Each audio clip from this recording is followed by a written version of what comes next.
So with 2 episodes left in The Boys and the whole show, I think it'd be fun to do a little guessing who lives, who dies the rest of the season. We only have about 2 hours left of screen time for everyone, which is pretty crazy that this show has been going on for probably 8 or so years and it's coming to an end.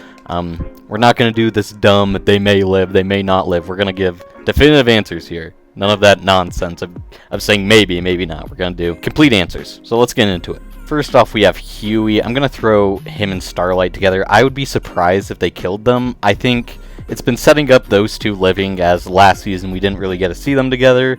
And this has kind of been the main relationship of the show. The rest of them haven't been there. It's kind of just been these two. I also doubt they'd want to give either of these characters sad endings because both of them have been through pretty bad experiences throughout the show. I mean, everyone has, but these two specifically, I'd be really surprised if they killed them off. Now let's go to the rest of the boys. I think all of them are gone except for Kimiko. I think this is the most obvious. Frenchie and Kimiko, they've been setting it up all season that their relationship's kind of been not there, not very stable, and that Kimiko wants different things than Frenchie. And the last episode we saw Bomicide's girlfriend talking to Kimiko kind of about relationships, so it kind of shows me that they're planning on breaking these two up, which I think it only makes sense by death. I think Kimiko's going to go live on... I think she said she wanted to live out in like a farm by herself with her kids. I see that happening while Frenchie dies. As for the other two, it kind of just makes sense that the original 3 are gone and then the new 3 live. It's kind of fitting that it's the passing of the torch in a way. And then Butcher, it's kind of just been this whole way throughout the show that he is not going to live if he fights Homelander. Like, they're going to fight to the death. Quite frankly, I'd be really surprised if he survives. As for MM, I think it'd be really weird if they set him up to have this whole arc where he accepts death and then he doesn't actually end up dying. However, I'm not overly sure on this one. I think it would make the most sense to kill them, the 3 of them off, as opposed to just 2. So I lean towards MM dying, but I could see him getting the future where the world ends up being okay and he goes back to his wife and kids. As for Homelander, I do think he dies. I think they're not going to do the Homelander winning ending.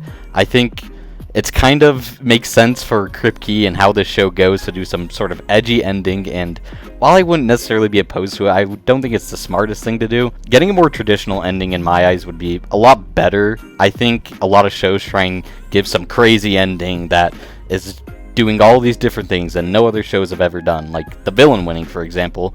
And a lot of the time it doesn't end up well. We've seen a lot in recent cinema that TV shows haven't ended well, like Game of Thrones didn't, Stranger Things didn't, and you have other examples of this. And I think not necessarily playing it safe, but doing what the fans want to see would make for the best ending in my eyes. And the fans do want to see people die, but this show is so character driven that I don't think people want to see everyone have bad endings. I just don't think that's what would make a good ending for a show. Such a character-driven story really needs to be ended with the characters off on the right foot. Queen Maeve, I don't really know why she is in here. I'll put her as lives. I doubt she shows up. As for the Deep, I really think he's gonna die. I think it makes so much sense to do this ending for him where he dies in a really funny, brutal way. It'd be pretty funny if he like drowned somehow.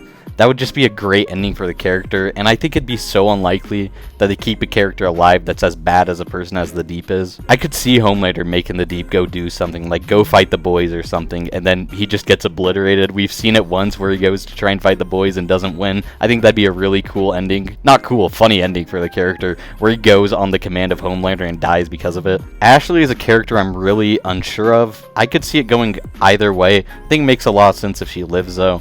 I just don't think she's that important of a character that she does die. I just don't really see how. Like, quite honestly, right now, Homelander doesn't have anything against her.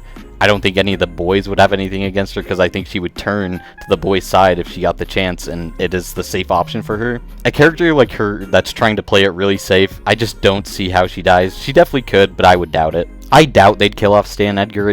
He's not important enough this season to spend time killing him off. Plus, he gave Homelander and Soldier Boy what they wanted, so it doesn't make much sense that he would die. Ryan's another one I really see living. I don't really expect him to be in the rest of the season.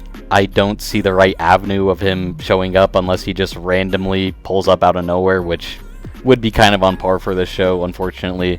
But I think it makes a lot of sense to keep him alive, as I wouldn't be surprised if they do some spin-off thing later down the road where he's an important character. And in my eyes, they were kind of setting that up with can't think of her name, but Stan Edgar's granddaughter, and them kind of having a friendship, and they're both soups. I think they want to do something with that later on. And I'm not sure they necessarily will create, like, their own show later on for these younger soups that we've seen in the show, but I think they would want to keep that available. Sister Sage, I think it just makes a lot more sense that she dies. We've seen Homelander now knows that she's betraying him. I think it makes the most sense that the character that is the smartest in the show doesn't end up living because they forgot to calculate for human error and human emotion, so I think she dies. I think Soldier Boy will live. We've already kind of seen him die once. I mean, he didn't actually, but we thought he did. And right now, there isn't really anyone in particular I could see killing him. Homelander wouldn't at this point because he gave him the V, and then I don't really see any of the boys being able to. If they want to do the most fitting ending, they'd have MM beat him, and that would be a really cool ending, I think. I just don't see how it's possible. All the Gen V characters, I think, are going to live. We know they're going to show up in one of these next 2 episodes, as they were, at least 2 of them were in the trailer. I think Marie and Jordan were. It just doesn't make any real sense to end them. We were already told that they're going to show up in later projects. We don't know for sure what those will be. Maybe that'll be the show with Ryan that I was mentioning earlier, that sort of younger soups, new generation type of thing, but I just don't see the benefit. I just released a video about Gen V, and it just wouldn't make sense as there's not enough fans of The Boys that have watched Gen V to really make this a satisfying payoff. They have no relationships with any of the characters, really. I just wouldn't expect it or really see it. Now we've got Terror. I think Terror's gonna die. I think it makes a lot of sense that he died when the Legend and Homelander were at the boys' home base, and it sets off this rage in Butcher that makes him go off and fight Homelander. I think that makes the most sense. It's unfortunate. Shows do not like to show off animal violence, so I think this is something that would happen off-screen. I think it just makes a lot of sense that this sets off a sort of anger in Butcher that really makes him lose all of his humanity and fully go to try and kill Homelander, even though he probably won't. I'd be surprised if he went in there without a plan, he wins that fight, but knowing how the show is, it could go that way. Now finally, Oh Father, I think he lives. I don't think there's enough payoff for him to die. He hasn't been as evil as some of the other characters. Obviously, he's not a good guy, kind of just bowing down to what Homelander says, but he hasn't murdered people. He hasn't done crazy negative things like some of the other soups, like The Deep or Homelander has done. I think it would make a lot of sense if it gets exposed that Homelander isn't God to the whole world, and then Oh Father gets exposed for being this false prophet and lying to everyone, and he has to live with that the rest of his life. That'd be a really fitting end for his character, I think. Even though we don't know much of him, I think he's been a pretty welcome introduction to the show. I think having him have a negative ending where he has to live with the consequences of his actions would be a really good ending. Then just kind of looking through here for any characters I missed. I mean, Bombsight, I don't really see dying. The rest of these characters are kind of, I don't think we see the rest of the show, just quite frankly. So yeah, there we go. Those are the characters I think are going to live and die through this finale of The Boys. Let me know your thoughts. Some of these I'm not overly sure on. I think some of these, like Soldier Boy, he could go. But yeah, comment your thoughts. Comment any characters you think are going to die that I don't have listed here. And make sure to like, comment, share, subscribe. This is a newer channel, so any support goes a long way. And I'll see you next time.